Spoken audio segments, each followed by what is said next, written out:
ओम देवी ब्रह्मचारिण्य नमः।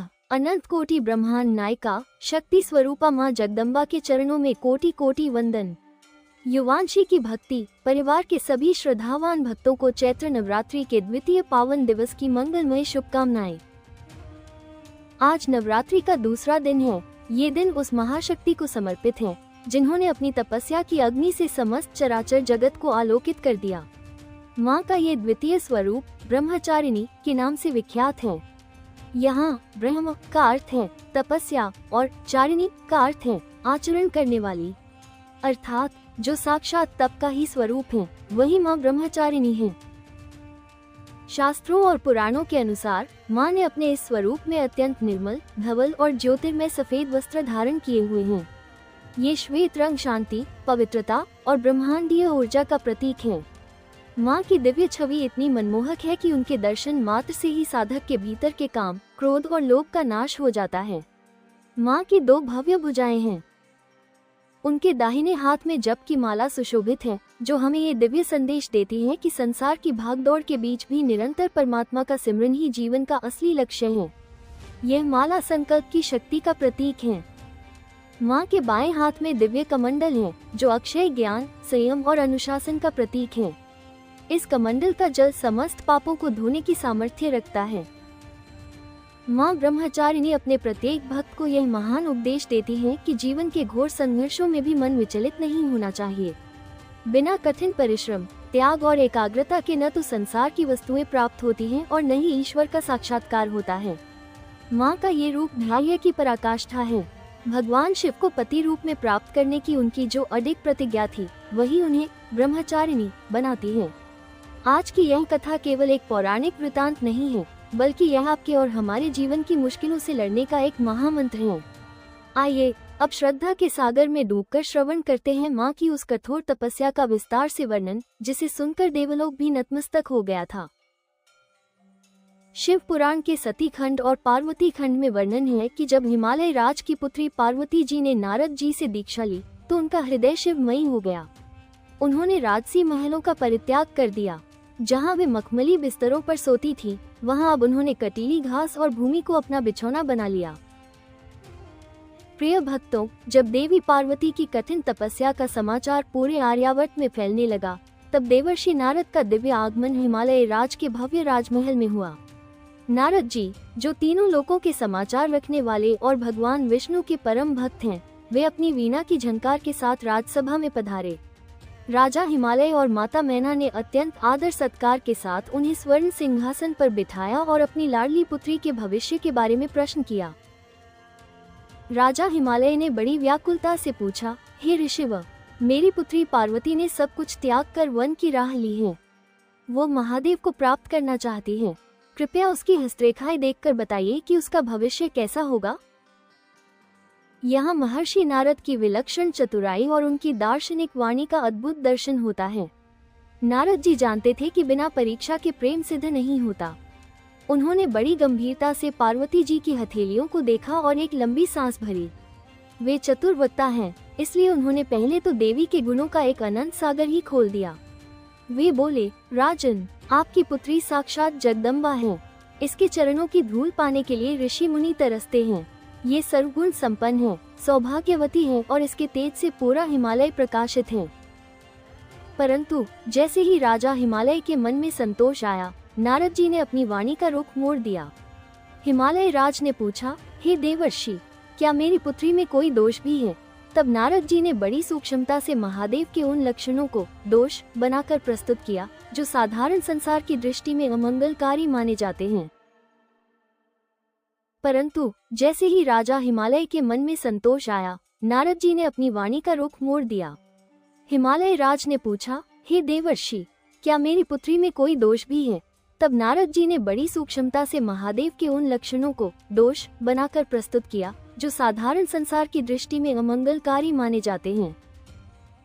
नारद जी ने भविष्यवाणी की, हे राजन, आपकी पुत्री के भाग्य में 2-4 ऐसे अवगुण हैं जिन्हें सुनकर आप विचलित हो सकते हैं। इसका पति एक ऐसा पुरुष होगा जो जटाजूटधारी होगा, जिसके शरीर पर भस्म लगी होगी, जो दिगंबर वस्त्रहीन अवस्था में विचरण करता होगा और जिसका वेश अमंगलकारी होगा। वो शमशान का निवासी होगा और उसके गले में मुंडों की माला और विषैले सर्प होंगे। ये सुनते ही माता मैना और पिता हिमालय का हृदय कांप उठा। वे विलाप करने लगे कि उनकी सुकुमारी कन्या का विवाह ऐसे विचित्र पुरुष से कैसे होगा। लेकिन भक्तों, यही तो नारद जी की लीला थी। वे जानते थे कि ये लक्षण किसी साधारण मनुष्य के नहीं, बल्कि स्वयं देवों के देव महादेव के हैं। उन्होंने माता पिता को बड़ी गूढ़ बात समझाई। हे शैलराज, जिन लक्षणों को आप दोष समझ रहे हैं, वे भगवान शंकर की महिमा हैं। यदि पार्वती जी का विवाह शिव से होता है, तो ये अमंगलकारी दिखने वाले चिन्ह भी संसार के लिए मंगल का कारण बन जाएंगे। शिव ही सत्य हैं और उन्हें प्राप्त करने के लिए पार्वती को अपनी तपस्या की अग्नि में स्वयं को और अधिक तपाना होगा। नारद जी की इसी प्रेरणा ने माता पार्वती के संकल्प को वज्र जैसा मजबूत बना दिया।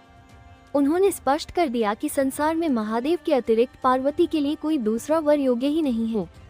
इस प्रकार नारद जी की उस चतुर्वाणी ने ही जगत जननी और जगत पिता के मिलन की आधारशिला रखी। मेरे प्रिय भक्तों, अब हम प्रवेश कर रहे हैं इस वीडियो के सबसे महत्वपूर्ण और चमत्कारी भाग में, श्री दुर्गा कवच। ये साक्षात ब्रह्मा जी के मुख से निकला वो अमोघ अस्त्र है, जो मनुष्य के शरीर के चारों ओर एक ऐसा अदृश्य सुरक्षा घेरा बना देता है, जिसे संसार की कोई भी नकारात्मक शक्ति भेद नहीं सकती। मार्कंडेय पुराण के अनुसार जो साधक नवरात्रि में इसका श्रवण करता है, माँ स्वयं उसके अंग प्रत्यंग की रक्षा करती हैं। आइए विस्तार से जानते हैं कि माँ के कौन से स्वरूप हमारे शरीर के किस भाग की रक्षा करते हैं। सबसे पहले हमारे अस्तित्व का केंद्र है हमारा मस्तक। ब्रह्मा जी कहते हैं, पुनर्विस्तार के साथ श्रवण करें। माँ उमा हमारे मस्तक पर विराजमान होकर हमारे विचारों की रक्षा करती हैं। हमारे सिर के सबसे ऊपरी भाग यानी शिखा की रक्षा जयंती देवी करती हैं, ताकि कोई भी आसुरी शक्ति हमारी बुद्धि को भ्रष्ट न कर सके। हमारे ललाट की रक्षा मालाधारी देवी करती हैं, जिससे हमारे मुख पर सदैव तेज बना रहे। भक्तों, हमारी आंखों के मध्य जहां हम तिलक लगाते हैं, वहां त्रिनेत्रधारी मां का वास है। वे हमारे दृष्टिकोण की रक्षा करती हैं। हमारी आंखों की भौहों की रक्षा यशवनी देवी करती हैं। हमारी नासिका नाक के नथुनों की रक्षा यमघंटा देवी करती हैं, ताकि हमारी श्वास प्रश्वास शुद्ध बनी रहे। हमारे कानों की रक्षा द्वारवासिनी देवी करती हैं, जिससे हम केवल सत्य और ईश्वरीय नाम ही सुने। मुख, वाणी और कंठ की महिमा हमारे कपोलों गालों की रक्षा कालिका देवी करती हैं। हमारे मुख के भीतर जिह्वा जीभ की रक्षा स्वयं सरस्वती देवी करती हैं, ताकि हमारी वाणी में मिठास और सत्य का वास हो। हमारे दांतों की रक्षा कौमाई देवी और कंठ प्रदेश गले की रक्षा चंडिका देवी करती हैं। गले की घाटी की रक्षा चित्रघंटा और तालु की रक्षा महामाया करती हैं, जिससे हमारे कंठ से निकलने वाला हर शब्द मंत्र बन जाए। भक्तों, हमारा हृदय भावनाओं का केंद्र है। माँ ललिता देवी हमारे हृदय में निवास कर उसे करुणा से भरती हैं और उसकी रक्षा करती हैं। हमारे उदर पेट की रक्षा शूलधारिणी करती हैं। हमारी नाभि की रक्षा कामिनी देवी और गुह्य अंगों की रक्षा पूतना और कामिका करती हैं। हमारी कमर और पीठ के मेरुदंड की रक्षा धनुर्धरी और भद्राकाली करती हैं, जिससे हमारा शरीर वज्र के समान मजबूत बना रहे। हमारी दोनों भुजाओं की रक्षा वज्रधारिणी और हाथों की रक्षा दंडनी देवी करती हैं, ताकि हमारे हाथों से सदैव सत्कर्म होते रहें। हमारे नाखूनों की रक्षा शूलेश्वरी और पैरों की जंघाओं की रक्षा महाबला देवी करती हैं। हमारे पैरों के तलवों की रक्षा विंध्यवासिनी करती हैं, ताकि हम जिस भी भूमि पर पैर रखें वहां हमारा कल्याण हो।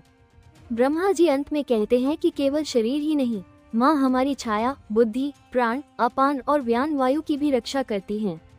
जो मनुष्य इस कवच का पाठ सुनकर घर से बाहर निकलता है, उसे न तो विष का भय रहता है, न शस्त्र का और न ही किसी शत्रु का। डाकिनी शाकिनी प्रेत और पिशाच उसे देखते ही ऐसे भाग जाते हैं जैसे सूर्य को देखकर अंधकार। मेरे प्रिय भक्तों, अब हम उस दिव्य स्तुति की ओर बढ़ रहे हैं जिसे सुनने मात्र से 7 जन्मों के पाप कट जाते हैं, श्री दुर्गा चालीसा। ये केवल 40 पंक्तियां नहीं हैं, यह माँ के अनंत अवतारों और उनकी अपार शक्तियों का सार है।